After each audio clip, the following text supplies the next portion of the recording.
Let's talk about some of my least favorite K-pop album packaging of 2025. Just did a video talking about all of my favorite album packaging of the year, so now it's time to talk about my least favorite of the year. Okay, so before we get into it, I'm going to talk about the albums that are my least favorite packaging that I personally bought myself, but I would love to hear in the comments what you think were the worst packaging of the year as well. First up, it is a theme of way too big albums. So look at this album in comparison to my head. It is insanely big, and for what reason? It fits horribly on my shelf.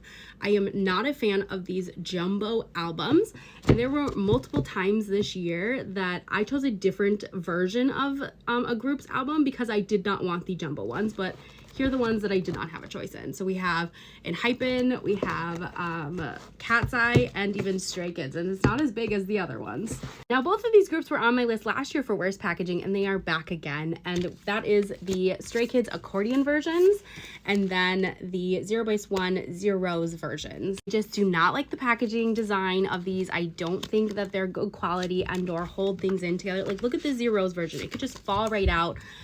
I'm not a fan of the accordions. I don't know. I'm ready for a change on these. Next, we have Corda's debut album, and this entire album is held together by this string. Like, it just is such poor packaging. Like, it can just fall out so easily. I know you could take it out so that you can make them into posters, but I'm just not a fan. And the last one was ATEEZ's Golden Hour Part 3, and this doesn't really have to do with the outside packaging much because I love a good box that keeps everything in. It more has to do with the price of this versus what you got in the album itself, and honestly, for me, it was really disappointing, and I know a lot of other people were disappointed. This was $30, which a lot of their other albums are, but what came in it was just not the same as the other albums. There was no photo books, it was just the postcard.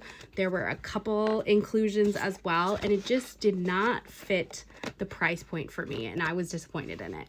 Okay, as you can see, there was a theme to my least favorite packaging that I bought this year. Too big and not very good quality that holds things together. Sure, I would love to see more albums that, one, have a good theme, two, have a good solid packaging that keeps everything together, and three, fits nicely on my shelf. And of course, make sure you leave in the comments if you bought any K-pop albums this year that you were not a fan of the packaging so we can talk about it together.